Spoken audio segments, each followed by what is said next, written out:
کراچۍ ټولو لویه ضلع ویسټ کې د سایټ ټاون سکولونو ترمنځ د کرکټ یو ټورنمنټ تابع کړی شوی و،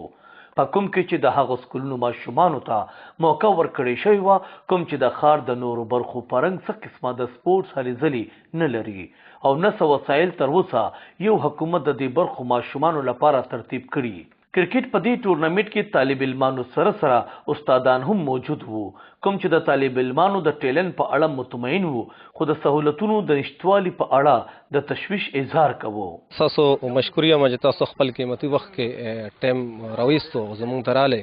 او ډېره مننه. موږ د وړو دپاره چې د دو کم انرژیز دي دا په دې ګیمونو کې کھیلونو کې مطلب دو شامل شي. د دې وجه نه چې دا اوس د دو چټیان دي خدا نه خاصه دو چرته په نور ایکټیویټیز کې انوالو نشي او دو د ګیمونو طرف ته راشي اور کم چې هم نصابی سرگرمیاں دي دو په هغې کې انوالو شي نو زیات به بهتري. نصابی سرگرمیوں کے ساتھ ساتھ غیر نصابی سرگرمیاں انتہائی ضروری ہوتی ہیں.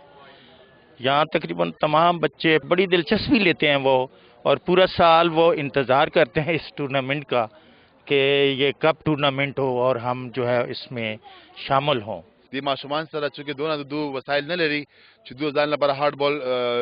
سیټینګ وکړي یا هارد بال سامان ډېر ګران دی نو ګورنمنټ دا ارینج کولی شي دی ماشومان د اټلیسټ کوم تاسو سره بورډ افیس کې ارګنایز دي تاسو کوم رجسټرډ سکولز دي هغه تاسو بوسه تاسو خپل ارینج کولی شي نشي کولی دوی د غریب علاقو ته دا ارینجمنټس ورکي د ایډز ورکي چې د ماشومان د سپورت سامان ورکي. د کرکټ په دې ټورنمنټ کې برخه اغوستونکي طالب علمانو جذبو د کتو سره تعلق لرو ځکه چې دغه طالب علمانو ته دا رنګي موقع ډېرې په مشکله ترلاسه کیږي. زه بورینګ کوم موږ دلته یو کال بعد موږ ته دا موقع میلاویږي دلته موږ راځو زموږ سکولونو ټیمونو موږ ته ټیچران دلته یو کال بعد موږ ته یو موقع میلاویږي هغه موقع راکوي چې موږ ته میچ وکړو او هغه وکړو نو موږ خپله دا نو کوشش کوو چې موږ خپله بیټینګ یا هغه ته سپورټ ورکړو خپل سکول له سپورټ ورکړو میچ وکړو او د هغې نه مخکې موږ دا خواهش غواړو چې موږ مخکې وځو. دې ټورنمنټ لپاره یو تیاري کاري ووایي چې موږ دا وګټو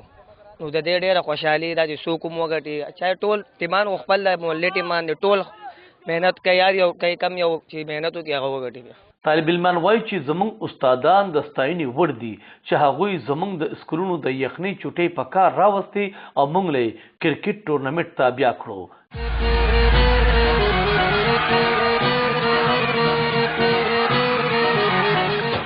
د کراچۍ په دې لرو پرتو سیمو کې موجود په سکولونو کې هم ډېر لوی ټیلنټ پروت دی خو د بده مرغه د سرکار پام نه ګرځېدو په وجه